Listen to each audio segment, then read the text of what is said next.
reason. If you can't keep up, you will get left in the dust. Everybody's on their feet here! I just want to make them feel something. To become the best, I need to challenge myself against the best. I will leave my soul in this ring!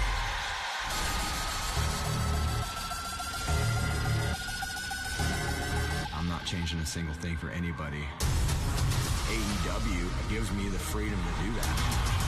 I've been putting women's wrestling on the map. We find the most elite wrestlers on planet Earth to compete. This is the lifeblood of professional wrestling. Whether it's Wednesday, you know what that means? AEW Dynamite is live Saturday. We're live. It's collision.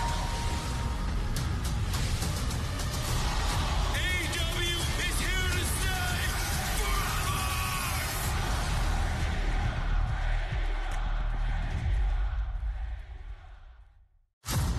This is called All Elite Wrestling for a reason. If you can't keep up, you will get left in the dust. Everybody's on their feet here! I just want to make them feel something. To become the best, I need to challenge myself against the best. I will leave my soul in this ring!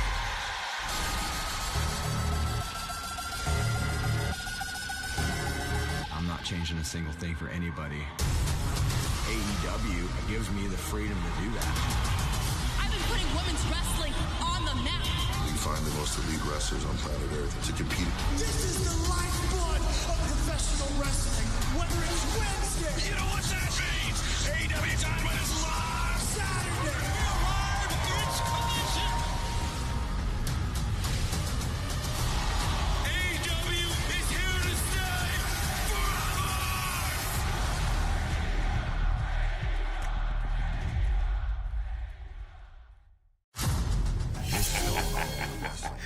Hey, ladies and gentlemen, don't forget, all right? Make sure you log it in and you remember to check out my good friends over at the Broken Table Podcast live on YouTube. These are some of my good friends. They have some of the best topics going on. They're talking about a lot of good things. And also, they like to put over the Prince Nana dance. Hey, I swerve and I drive. I swerve and I drive. Hey. Don't forget, tune in, log on to the Broken Tables Podcast live on YouTube, my friends.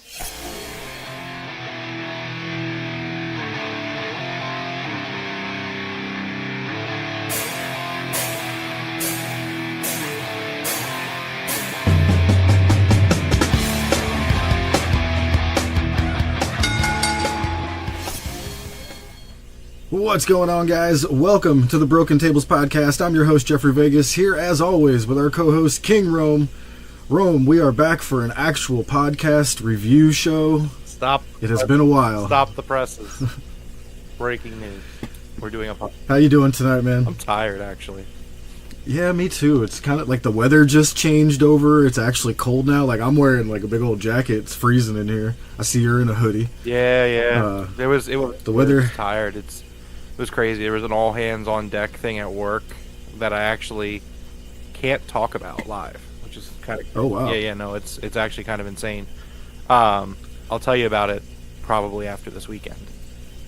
Yeah, cool. But it was crazy. So everybody was like, they called me to a different location, and I was just like, okay. What?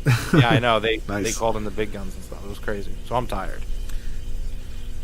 All right. Well, I just learned something here while we were waiting for the show to start that I should have known. Wonder if you know. Mm-hmm. Danielson's final matches on every show. Do you know who they were against? Obviously, we got Moxley. You mean like, what do you mean? Like, So, when he had his last matches in WWE, do you remember who they were against? it was against Roman Reigns, wasn't it? So, the one on SmackDown was Roman Reigns, and the one on Monday Night Raw was Seth Rollins. So, all of his, like, technical final matches have been against Shield members.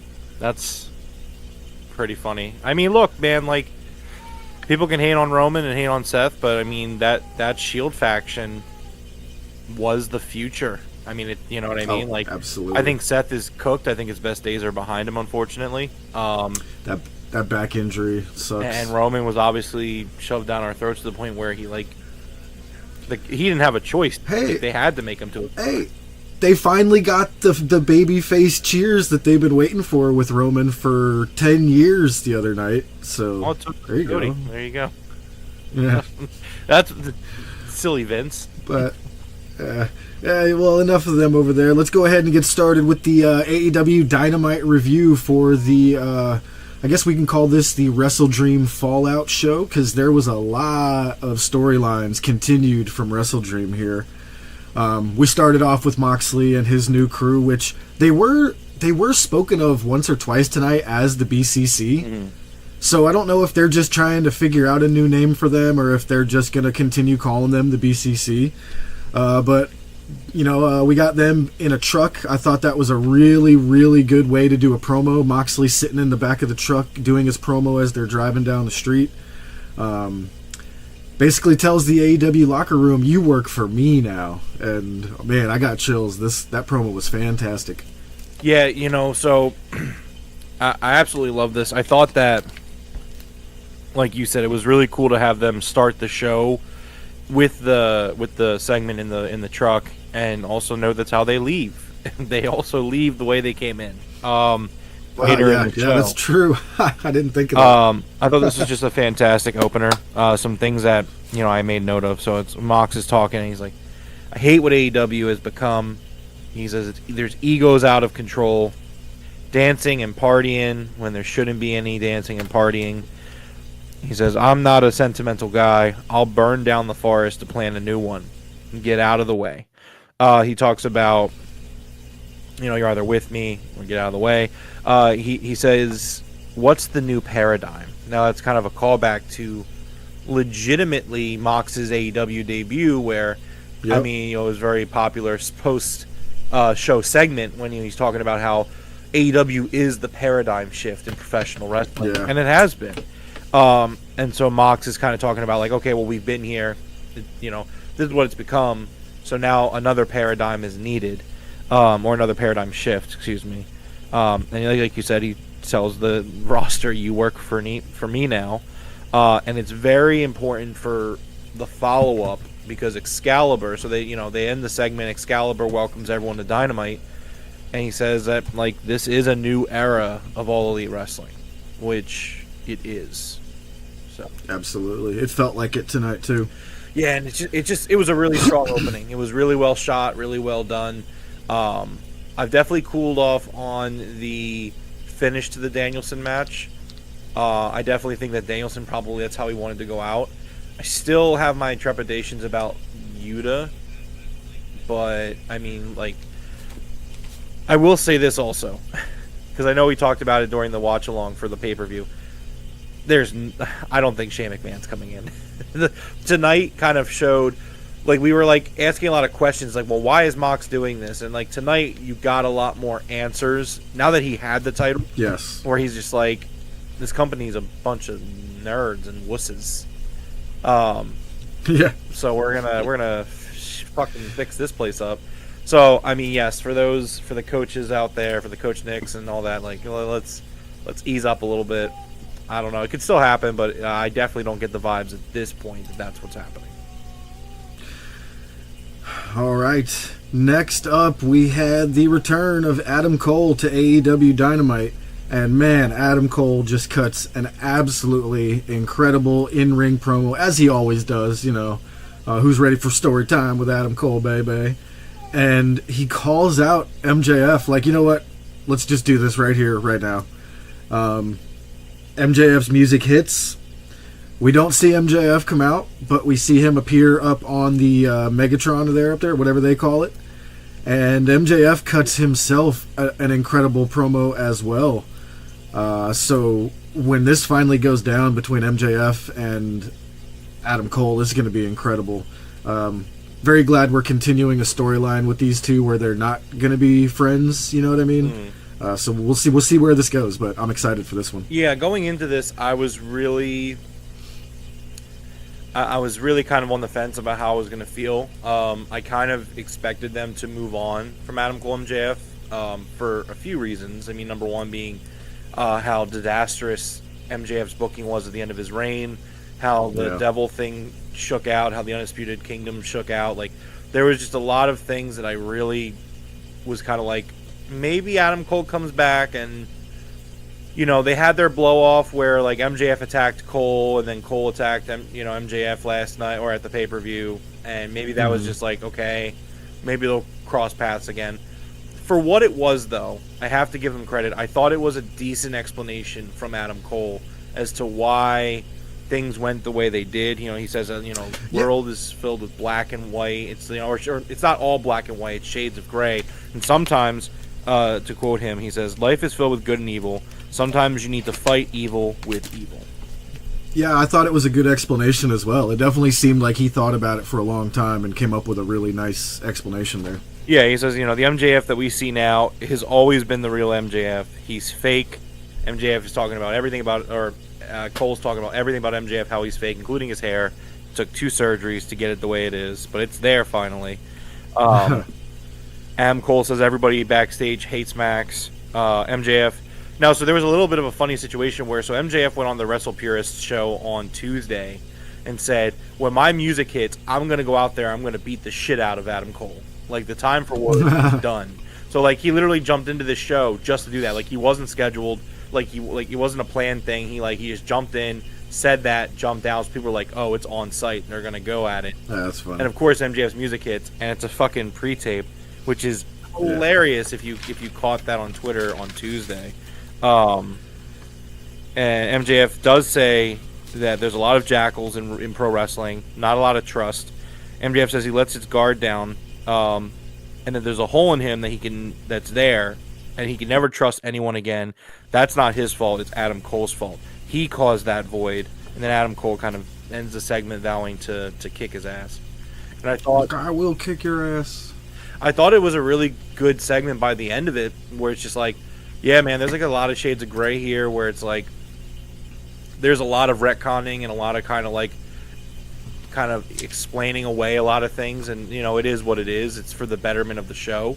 You definitely don't want to see them come in here and do an Undisputed Kingdom versus MJF.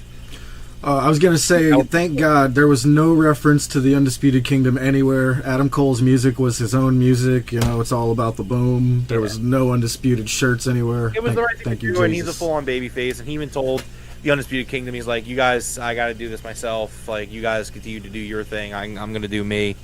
But yeah, like, again, there's just a lot of shades of gray. It's really good storytelling. AEW is kind of in a place right now where their storytelling is really unique and just fresh, because again, like, you look at guys like Hangman, like, that dude's a heel. He has every justification and on paper should be the babyface, but he's not. Yeah. Like, and the same thing with like MJF, where it's just like Adam Cole turned his back on him, and MJF was vulnerable, and MJF decided to like close his heart away to everybody. So now he's just the biggest prick he's ever been. But like, that is Adam Cole's fault. Like, it is 100%. And like, Adam Cole wronged him. But Adam Cole's the babyface here. You know what I mean? It's like, that's just, it's multifaceted character development. And it's really, at the end of the day, what I love about the storytelling in AEW. Absolutely. Bad faith criticism about there are no stories. It's just like, you're choosing not to pay attention at that point. The best part of this is they pulled me right back into the MJF Adam Cole storyline in one night. 100%. So, yeah, 100%. What more could you ask for there? Well, how about Jericho? Could you ask for Chris Jericho? Oh, God, no. That's what I say. Next up, we had Jericho with Renee. He claims Mark Briscoe cheated. Mark Briscoe comes out and says, I accept your challenge or whatever, because he talked about his brother again. We do get FTR versus Big Bill and Brian Keith. Now, I gotta say, Rome, this match, not having Jericho out there for Brian Keith and Big Bill, I actually really enjoyed those two guys together as a tag team. Yeah. Did that come across to you at all? I did, actually. One point about the Mark Briscoe promo. Yeah, go ahead. Say it. We don't need to talk about it in length. I just want to say it. Everyone can hate me. It's fine. That Mark Briscoe promo was delivered fucking terribly. It was terrible. It was so, like, I felt like I was watching a dude read someone else's material off of a teleprompter. I didn't buy a single word that Mark Briscoe... Like, again, I know I'm, like, the guy who doesn't get Mark Briscoe, but, like, my God, at least, like, have some enthusiasm. Like, I thought that was terrible. That felt to me like Briscoe was told that last match with Jericho was the last time he was dealing with Jericho. And then tonight they were like, we're really sorry, but you're going to face Jericho again. Here, go do this promo. And he was like, fuck. I think regardless of the reason, then you turn chicken shit into chicken salad and you sell this match for me. Like, I'm sure this match is going to be a banger next week. It's a ladder war. Of course. But my God, Mark, please show a pulse. Especially if you're gonna do the whole Jay Briscoe thing. Like, that was the thing that kind of blew me away. It's like, hey man, like if you're gonna make this about your brother, which is serious material, for you, and you should, if you're willing to use that, you should use that to make this go to the next level. That was not this. It was just bad. Anyways, we can move. But the match was fantastic with the Redwood Big Bill and the Bad Apple Brian Keith. Please get rid of those nicknames. But versus FTR, excellent match. I love the Learning Tree when Jericho is not involved, apparently. I was very into this match. FTR does wind up winning.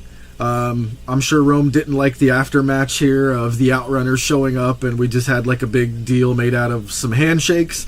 The crowd absolutely loved it, so, that's where, I don't know what else you could say. So I'll say this. I didn't think the match was excellent. I thought it was fine.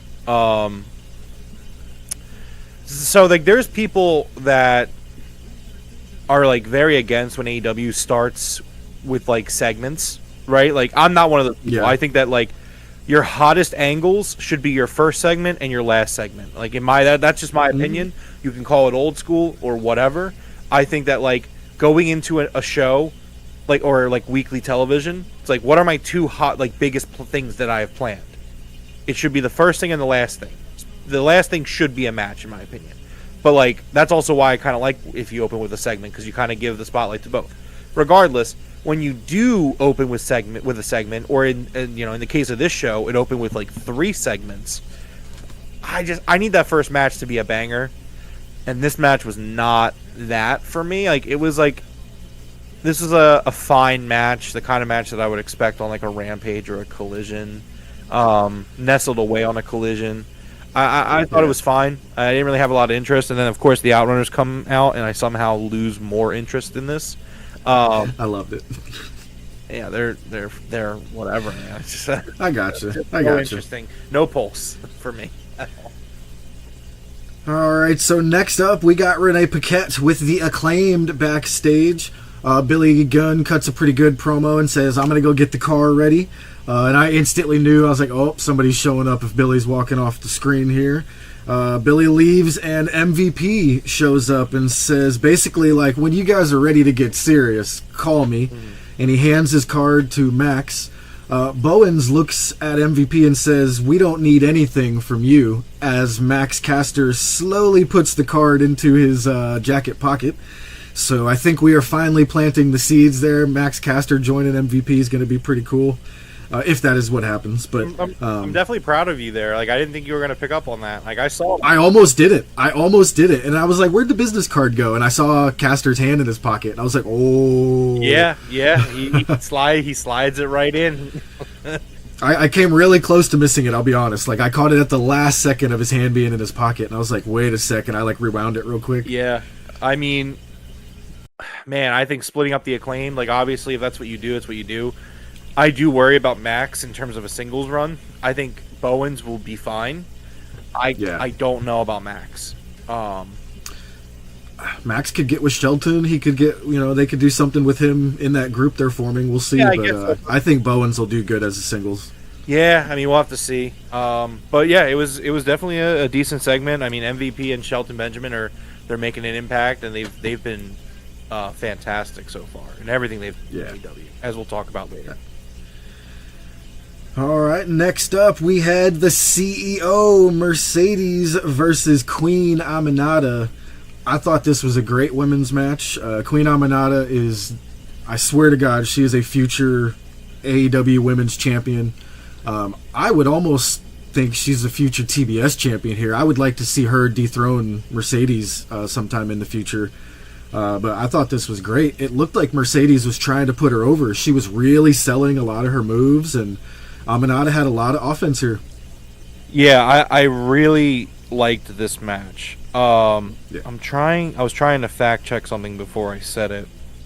Oh, you're good. Just every time I see her, I just can't believe. I'm just like, that woman needs to be a supermodel. She needs to be the face of the women's division one day, because, my God, she's absolutely gorgeous. She's going to be something someday. I was trying to find something to, like, a stat to prove a point, but okay. I think that she's still a relatively young star right now in the scene, and she's gonna be like a big deal someday. I don't know how long she's been doing it, but she's good. It says that she debuted in 2017, so she hasn't been doing it for that long. Well, 7 years. What AEW is that I feel like we get impatient sometimes about people getting pushed. But like, hey, like a lot of these talent that you're really looking for, like a big push for, like they're still relatively young. They're young, yeah. Yeah. But this match was really good. I really enjoyed it. Yeah.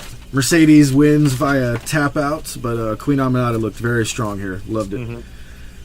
Next up, we got a recap of the Bucks and Private Party from Wrestle Dream. And then we got Private Party challenging the Bucks to a rematch. And Nick Jackson saying, "That's not going to work for us, brother," had me dying. I was fucking laughing so hard. And after they walk off, Stokely Hathaway shows up. And he's like, "You boys have been here since the Obama era, and you've done nothing." Actually, not true, by the way.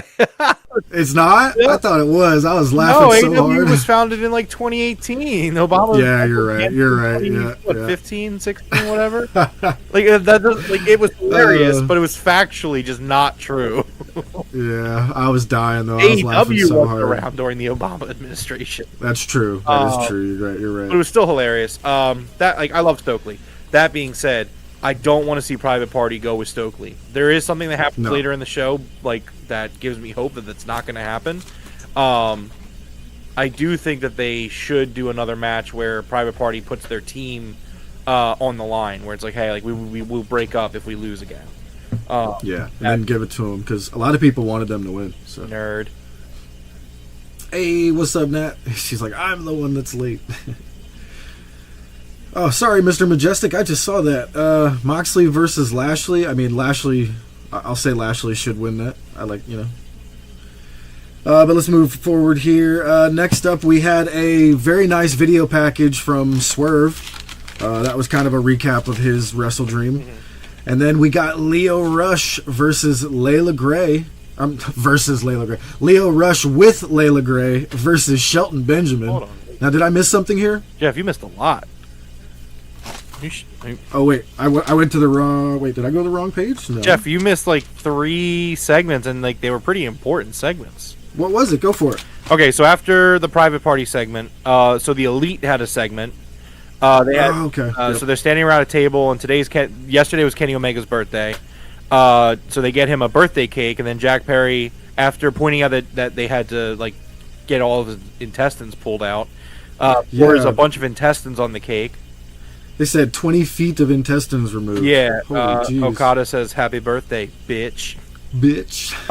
And then Jack says, "Get well soon, Kenny. Or die. I don't really care." Yeah, that was crazy. That was a great segment. And then, so the Conglomeration versus the Elite was next. I did want to point out that, hey, Jimmy Jacobs is gone. They did, in fact, mention win-loss records on the commentary during this match when they talk about Kyle O'Reilly. And they say, "What's his win-loss record?" And then like Excalibur like points it out, and they're like, "Wow, like should be in line for a title match soon," which I think probably is a tease that he might face Okada for the Continental Championship soon. I thought it was a really fun match. Post-match, Blackpool Combat Club, they show up, they attack Orange Cassidy. Top Flight and Dark Order show up to try to help balance that out. They fail. The Elite are kind of standing there, and they're leaving. And like I forget who it was, but someone's like, "Dude, what are you guys fucking doing? Like, you're the EVPs. You built this company. They're trying to take this company from you and like destroy it. Like, you're just gonna stand there and watch them like do whatever they want, which I just thought was incredible. Again, a lot of nuances there. It felt like the Bucks were corrupt politicians watching like stuff happen. It was kind of funny.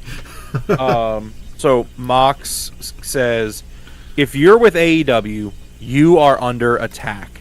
This is the cost of doing business. Again, I just thought this was a fucking incredible segment. It was so good. Yeah. Daniel Garcia and Private Party come out, and they come out to try to clear things up. The commentary points out that Darby Allin has been unreachable since what happened at Wrestle Dream when he was unable to save Bryan Danielson. Yes, I said then Private Party joined them. Mm-hmm. I literally said that, Matt. You got to give me a second, all right? I got it. Michelle, we think Jericho's stale as well, 100%. Yeah, luckily he was very minimal on this episode of Dynamite. So afterwards, segment 10, and then we can get back on track. Was the Elite are walking, and the Elite say, "What happened out there is none of our business." At that point, Daniel Garcia and Private Party show up and say, and like tell them, like, you guys are the EVPs, like, you built this company, like, how, like, you should be embarrassed that you didn't do anything, basically. Daniel Garcia and Private Party basically squat up. They say, things are about to get crazy here. If you have my back, I'll have your guys' back, says Daniel Garcia. And they form an alliance. This is getting really good, in my opinion. And I'll kind of come up my thoughts on it later in the show, because there is another segment involved. But yeah. Okay, so I did have that stuff down. I just put it in the wrong order, I guess. And then that's when the Swerve video package came after, right? Yeah, I actually don't have the Swerve video package in my notes. I might have skipped that. It was real short. It was really short. It was almost like a commercial. Okay. But then we do get Lio Rush with Layla Gray in his corner versus Shelton Benjamin in his AEW Dynamite debut. And man, I thought this was an incredible debut for Shelton Benjamin. There was a couple of like little miscues in the match, but those were more Lio Rush's fault, I thought. But Shelton Benjamin looked amazing here. The gold standard, he lived up to every word of that. I thought this was great. And his finisher, that like Randy Orton type power slam he hit Lio Rush with, was awesome. That shit looked devastating. Yeah, I mean, I was really excited going into this. Again, just my history kind of with WWE is like I wasn't watching by the time they were doing like the Hurt Business stuff. So like I hadn't seen Shelton in a long time. Like, but I was a big fan of his, kind of in like when he was coming up in like 2004, 5, 6, etc. I was like really happy with the match. I really loved it. I thought he was really good still. Like, it's one of those things where it's like, I don't know, I forget how old he is, but obviously he's probably one of the older kind of guys. He's getting up there, but I was really happy with the match, and just it's one of those things where it's like, you still got it kind of champ, but I don't know if he's that old, so I don't want to like I wouldn't want to like offend the guy because I don't know how old he is, but I just thought it was a great match. I really loved it. I had a blast with it. Love his entrance music. Still has the "Ain't No Stopping Me." That was dope. That was really cool. Really appreciate that. After the match, MVP leaves his business card for Lio Rush, so there is still an opportunity there maybe for Lio Rush and Lashley to get back together. MVP also tells Swerve Strickland he better reconsider, and teases Shelton Benjamin versus Swerve Strickland happening soon. Oof, that's going to be good. So, real quick before we move on, I don't know if you could see it on the stream here, but there's a cat shadow that looks like it is perfectly sitting on your top of your couch. And like, she's stood up a couple times and stretched, and it looks like a ghost cat on your couch, bro. It's one of the craziest things ever. That's funny. I don't think it's on the stream. Because it is. I can see it here. Oh, okay. Well, I mean, like, yeah, I don't know if it's on like the YouTube stream because it cuts out. Yeah. But no, yeah, I'm looking right at her. No, I know. It's right over your right shoulder. It's pretty cool. Yeah. Okay, so he's 49. He's older than the Hardys. That blows my fucking mind. That's crazy. The Hardys are so cooked. Yeah, that should be a lesson to any young wrestlers. Don't go destroying your Benjamin looks amazing, and the Hardys are absolutely cooked. Amateur wrestler, kept it to the mat, doing a bunch of amateur wrestling, and the dude looked phenomenal. Like, honestly, like, he looked great. If you ask, like, that's why I was like really trepidatious to guess an age, because it's like, honestly, if I had never met Shelton or never like saw Shelton Benjamin before tonight, if like his first match, I'm thinking this guy is like in his early 30s. Like, this dude was like Shelton. He was jacked. Shelton looked good. The match was great. I'm happy for the guy. I mean, obviously, as a AEW viewer, I'm always happy when guys that I watched in the past, whether it be 20 years ago or 2 years ago. Well, not 2 years at this point, but you know what I mean. Where it's like, hey, it's just great to get these guys in here, and I really enjoy it. So, very happy with it. So after MVP calls out Swerve, Swerve with Prince Nana essentially answer the call and say, anywhere, anyhow, however we get it done, let's do it. And then they announce Rome at Fright Night Dynamite in Cleveland, Ohio. In 2 weeks, we got Swerve Strickland versus Shelton Benjamin.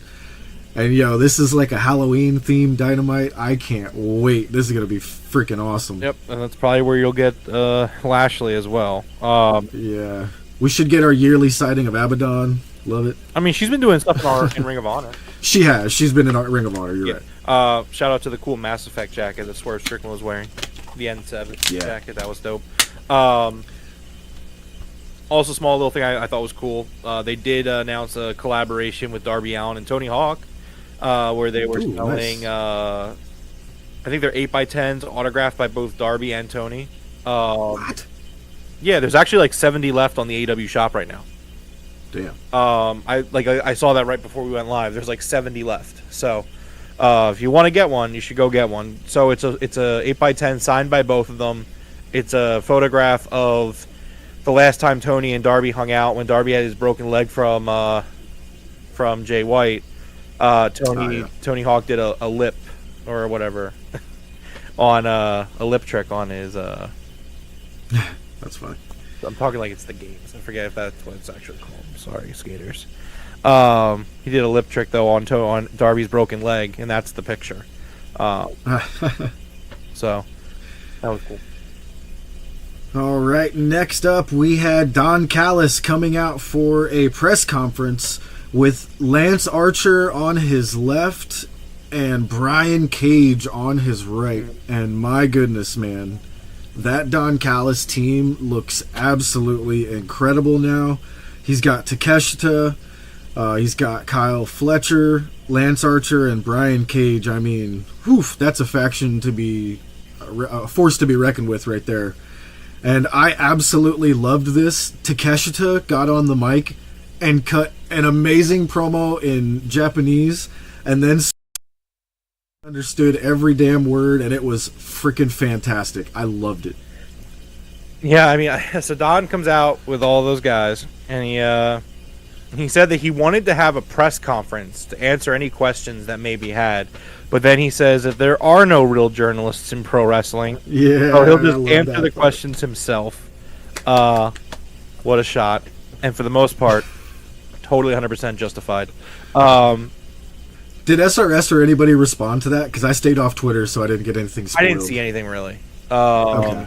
But again, the reason that I couldn't do a watch along last night was because I was called in for the all hands on deck thing at work. That's right. So I watched half of the show last night and then the other half today when I got done work. So I wasn't really lined up with Twitter at that point. So there might have been reaction, but I didn't see it. I had to note how impressive it is. Like, it's impressive how hated Don Callis really is. Like, I don't know if we talk about it enough. Like, this dude, I mean, he just shows up and people fucking hate him. Like, you would think the heat would be more so on Kyle Fletcher than Don Callis, because Kyle's the one that stabbed Will Ospreay literally in the back.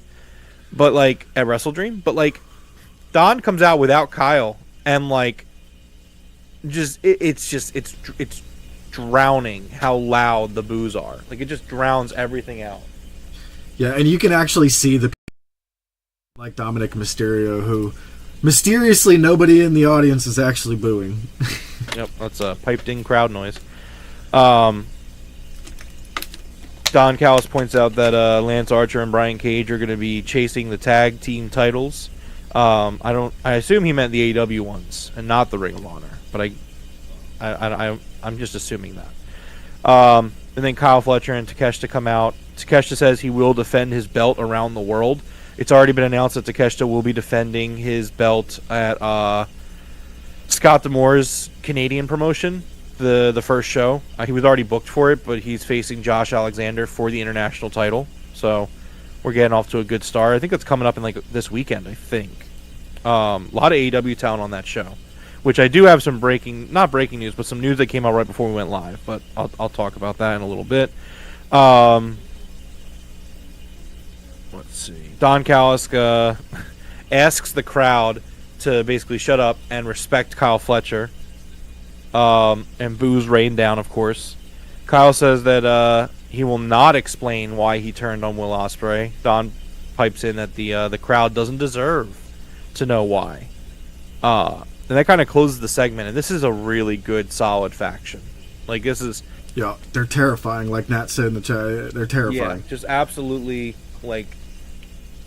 That's a great faction. There's a lot of factions forming right now in AEW, and, you know... I hope they do it right. I want them to do it right, and I hope it happens. It's like, even if you said, like, I'm not scared of Kyle Fletcher, it's like, he just stabbed his best friend in the back of the head with a screwdriver. But, oh, okay, yeah, I am scared of Kyle Fletcher. And Archer and Brian Cage. And then well, those guys you just better be scared of, or you're not a smart human being. Next up, we had Mariah May. Very good promo here with her. She calls out basically the entire locker room.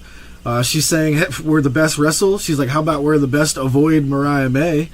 But Anna Jay comes out of nowhere, gets in her face, and challenges her. I'm going to absolutely love that rivalry. I hope we get a couple of matches out of that one. It's going to be fantastic. So, I loved how much Mariah May, rightfully so, crapped on the wrestling media, which, for those that don't know, at the media scrum for WrestleDream, which, this was the worst media scrum of all time for AEW. I'm saying like the CM Punk I'm fucking pissed off one was better. Where it's like, so they were trying to do something with it, and I don't think it came across right. They were trying to cut it short, making it like Tony had to go with Bryan Danielson. Well, Tony didn't do the whole. He didn't do it at all. I know, it was like he went with Danielson to the hospital. You know what I mean? So it was like everybody was panicking backstage, and they just like cut it short. But it didn't come across very well. I get it, but another problem was that the media was so terrible. So Mariah May was one of the first people that was up at the podium. There was one question for Mariah May. There was one. It's the AEW Women's World Champion. It's the promotion's world champion in the women's division. They had one question for her. And so, justifiably so, she shat on them then, and she was 100% justified to do it again because, come on, guys. One question? Terrible. Mariah, after that, says that there's no competition, like you said. And then she points out Christopher Daniels. She's like, what does he even do around here? And I was just like, yes. This is what I'm talking about. This is why I love Mariah May. The glamour. Yeah. She's speaking the truth. Like, what does CD do around here? That can't stand him. All right, next up, Ricochet, looking fabulous, by the way, with Renee Paquette, cuts an excellent promo, putting out the Ricochet Open Challenge for Dynamite. Did anybody answer this? Yes, so on Collision, it will be Ricochet versus AR Fox. Okay, Collision, okay, I'm sorry. It's going to be a bang. Oh, I haven't seen him in a while. Yeah. That's going to be a nice match. Next up, we had the BCC. Like I said, a few times they called them the BCC. Evil Uno said it, so we'll keep saying it until they don't. They got them backstage beating up everybody again. But Evil Uno's promo here, screaming and yelling, was absolutely fantastic. It has been a long time since I've seen some really good emotion come out of him. Loved it. Yeah, so the Blackpool Combat Club, they're just beating the crap out of Top Flight and the Dark Order, and they're just fighting, going at it. Eventually, they all, Blackpool Combat Club, they get in the truck, they leave. few things about this in general. Number one, the spontaneousness of it was incredible and needs to continue. This needs to be a regular occurrence in this era of AEW. As you see all these factions forming, I literally in my notes wrote gang wars. This needs to be like gang wars. Like this needs to be the thing where like the Blackpool Combat Club, if you like backstage, like I want to feel like, hey, like when these guys run into each other backstage, it's on. It's gonna go down, and these guys are gonna fight, and we're gonna try to get a camera crew there as quickly as possible. Rome, that clip of John Silver running after the truck is one of the funniest things I have ever seen. And I've seen people putting like Looney Tunes music to John running, so it's like I was dying, dude. So here's the thing, right? We talk about the Dark Order a lot, and we talk about how it's like impossible to take them serious. And like obviously, yes, that's really silly for him to do that. But at the same time, it also felt like 100% justified. Like it feels like something that somebody in that situation would realistically do. That they would like they're not catching that car. Which, by the way, that car fucking peels off. They were not ready for that. I don't know if you like. I know you're playing the clip right now. Watch Yuta and even Mox when that truck takes off. Yuta was not ready. Yuta was like. Marina Shafir was the only one ready. She braces before they move, and she's like a rock. She just stays there. Well, yeah, Marina's just tough. She's great. She's awesome. But so we talk about the Dark Order being silly, and like kind of like to piggyback off what you said. Brendan, what's up? Uno, man, like Evil Uno is one of those guys where like I feel like you need to bring it out of him. But like when he's on, man, it's just like you feel that. You feel that shit. Like he said, he's like, we've been in AEW since day one. We work for AEW. We will fight to defend this company. And then again, like how much I fucking love this segment because it just kept going. Uno in anger shoves the camera, which spins to fucking Top Flight, and Top Flight's like they want to incite a good change in AEW, but they want to fight too, and they're like, I was just like, this is fucking great. I absolutely love this. I love the direction. I want to see them keep doing it, and I feel optimistic that they will, just because of how many factions are being formed at the same time. Obviously, you have existing ones, but. Where does the Elite play into this? Because clearly the Elite are going to have to, at some point, step up. Because the Blackpool Combat Club are going to keep doing, and eventually it's going to affect the Elite. Clearly today, yesterday, the Elite didn't feel the need. They were just like, it's not our problem, it's not our business, we're heels, they're heels, whatever. But, eventually, something's going to happen where, the heads are going to be butting there, because it's not going to last forever. Or they're going to come together and make a super crazy faction. But at the same time, you got the Hurt Syndicate. You have the Don Callis family. Something that I noticed after Wrestle Dream, this is positioned as a very heel-heavy company right now, which is a good thing because it can be turned into a lot of babyface stars being made here. That being said, because it's a heavy heel company right now, I would say be patient with that. People are not the baby faces are not going to get the win at Full Gear. Maybe some will, but look, this is going to be a heel company. There has to be a build to this of almost frustration, where you're going to be wanting the Orange Cassidys and the Darby Allins and the Top Flights to break through and pick up those wins. And wins will happen, but just be patient. But it was absolutely phenomenal. I want to see more of this. Please, this. I wrote in my notes that AEW, what I would like to see the Blackpool Combat Club be, when all is said and done, I want that to be AEW's, NWO almost, but done right. Because the NWO was kind of ruined, where it was just it was such a great concept, and it was such a great idea, and obviously it's super popular gimmick. Even to this day, people rock the NWO. They added the entire roster to Well, again, so that's my point. The point is that They need to have this needs to be their NWO, but it needs to be done right. When the NWO versus WCW thing went down, it was really good until the point where everybody joined the NWO because nobody wanted to be on Team WCW. In this, and I don't think it's going to be a problem, like, you need soldiers on both sides. You need guys like Daniel Garcia, Private Party, Orange Cassidy, Darby Allin, who are going to go, no, we're Team AEW. We are going to fight to defend this company's honor, and we will shut you down, Mox. You know? And then on the flip side, you do need that group, the NWO, the Blackpool Combat Club, whatever, where, like, hey, look, like, again, they're going to run roughshod. They're going to be in the lead for a while, but, like that's how you create stars. You can come out of this, because, again, like, there's a lot of reasons why WCW failed, but, like, the fumbling of the NWO storyline definitely is one of the biggest issues that happens there. But if you do it right, like, Gang Wars. I want Gang Wars. Yeah. Give me Gang Wars. What up, Michael Duke? What up, Coach? What up, Coach? Michelle says the NWO had good concept, just don't get super soaked with factions, need to even it out. Well, again, that's my point. I think that you can, as long as you keep it balanced, which I think that there is a good balance going on right now. So, again, just continue to build off of it. We talked about it on the Wrestle Dreams stream on Saturday where, like, hey, get everyone involved. Make it a point of contention throughout the company where it's like, hey, like, even some of the lower card guys, like they'll have a stance where it's like, hey, like, I think John Moxley's right here. Or like, hey, like, no, like, Tony Khan's my boss. I'm happy to be in AEW. I'm going to, wave that flag.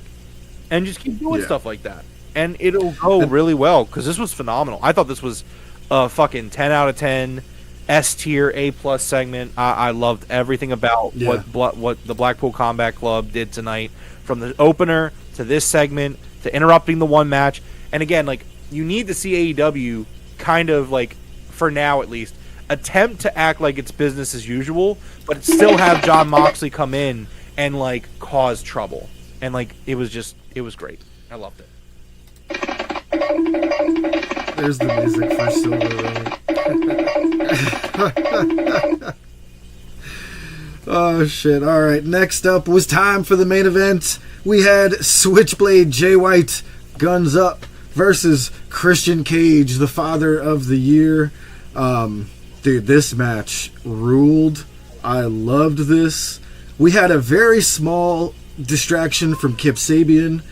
And then, bro, do you think Hangman, when he first ran out there, that was a botch, right? Like, it looked like he was about to go do his buckshot, and then he was like, oh shit, and then he laid down on the outside of the ring and jumped up and did it later.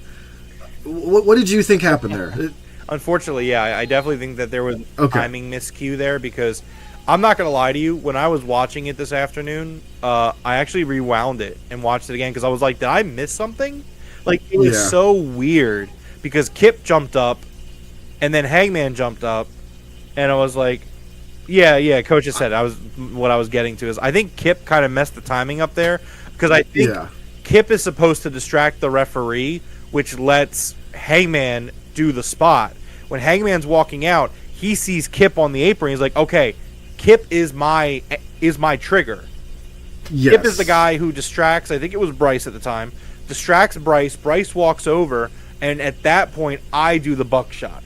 But the problem is that Kip jumps up early, so then Hangman way early. So then Hangman, like 5 minutes. And so then Hangman falls down.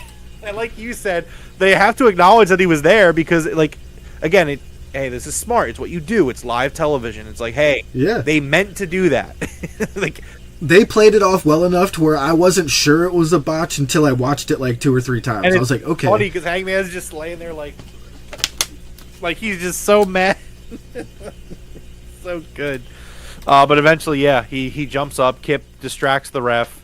Hangman hits the buckshot on Jay White. So that feud is not ending. And Christian Cage picks up the win.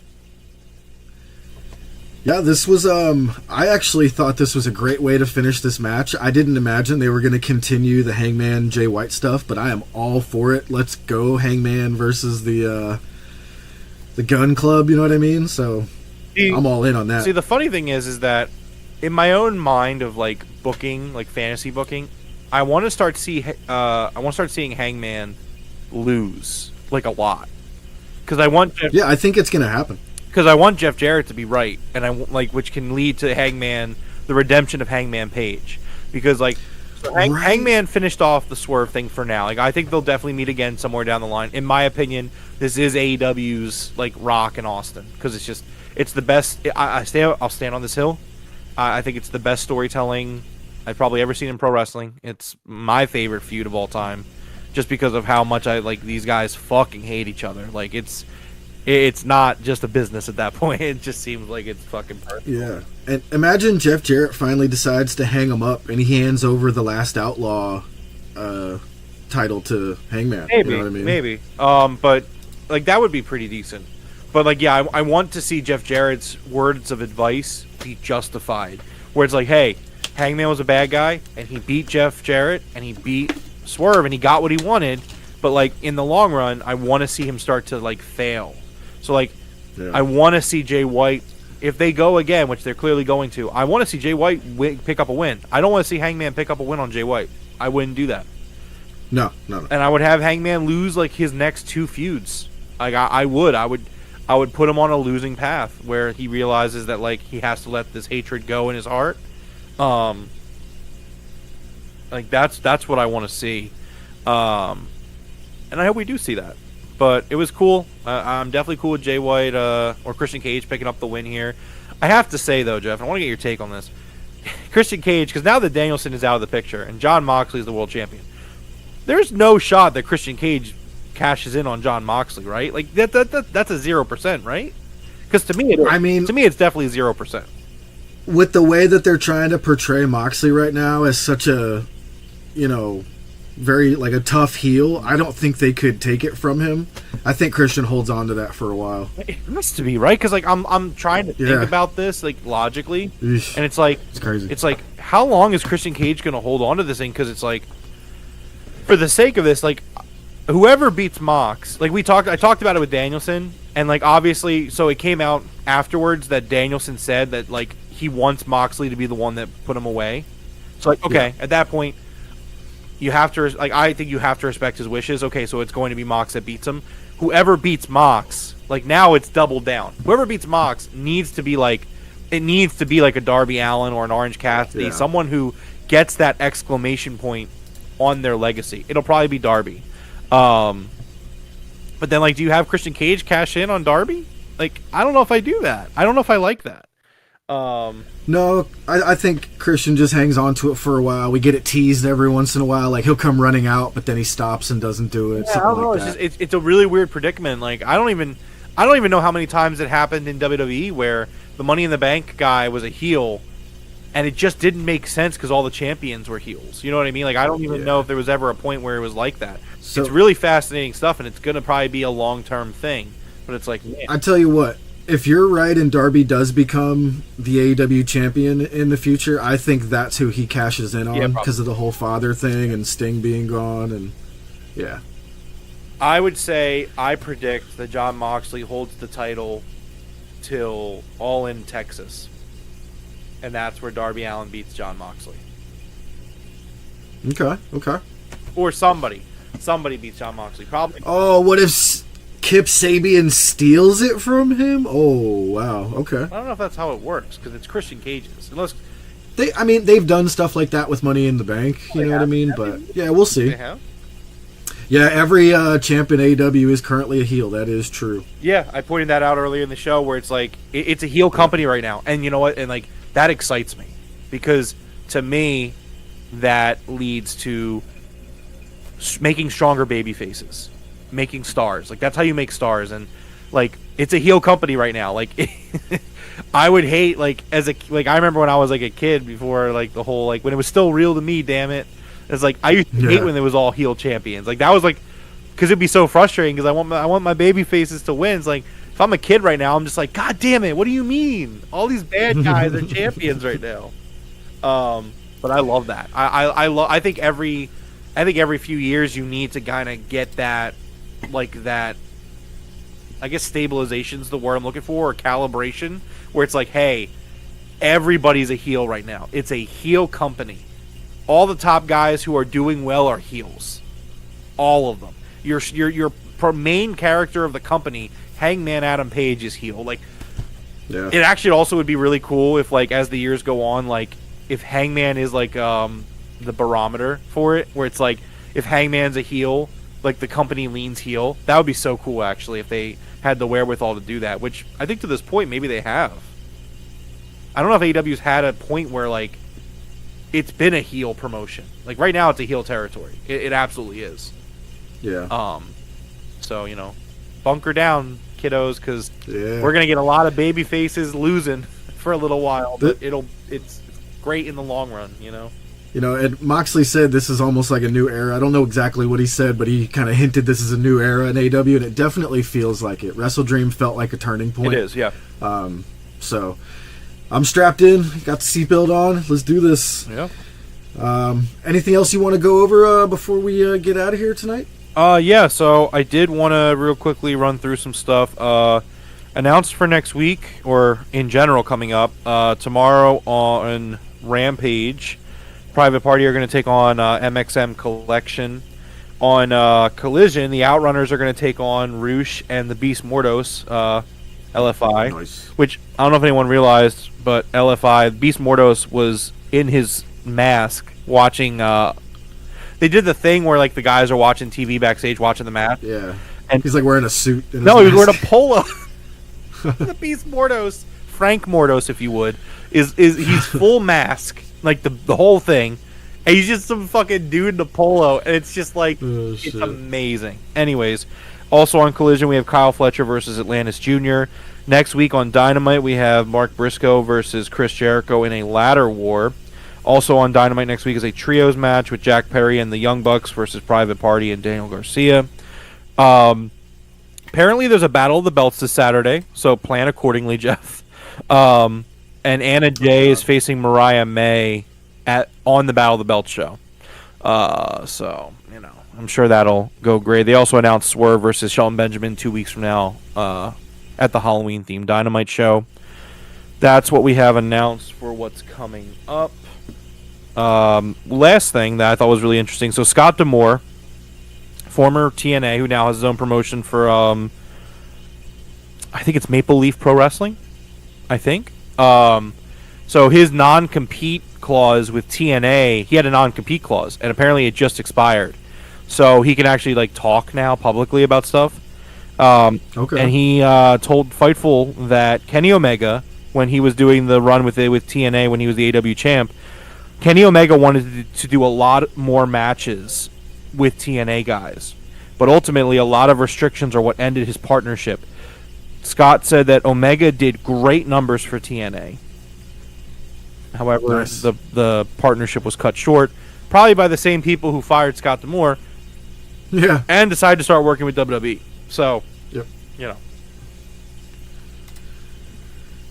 All right. Real quick before we get out of here, Rome, you got to see this picture. I put it up earlier. Yeah. Not sure if you saw it. Is it really an eliminator now? That's terrible. Why do we do these Battle of the Belts? Oh my god, why do we do them? Yeah, I wish they had their finger on the pulse of the people when it comes to these. Me? You know what really kind of grinds my gears, guys? The fact that we had a few title changes at the pay-per-view, right? I think. Well, I know, like, Brian Cage won the Ring of Honor TV Championship. And they did that on the 0 hour for Wrestle Dream.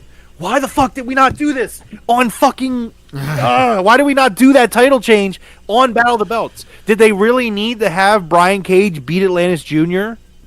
And the crazy thing is, and Atlantis Jr. is wrestling on Collision on Saturday. So, like, could we not wait a week?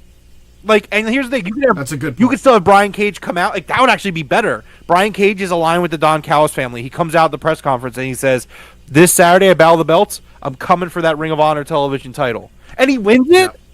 That would have been amazing. Yeah, first win on Battle of the Belts like ever. Yeah. All right, I got to get out of here. I got to go pick somebody up from the airport. Thank you everybody for joining us here tonight. Rome, you wanna he's He's in pain over there. You have yourself a good night, Rome. We will see you on Saturday for our Collision review, or we're going to do a watch-along more than likely, since we got the Battle of the Belts as well. It's going to be a 3-hour show. So, yeah. So, we'll see you guys on Saturday. Until then, top guys, out. Like, you just have...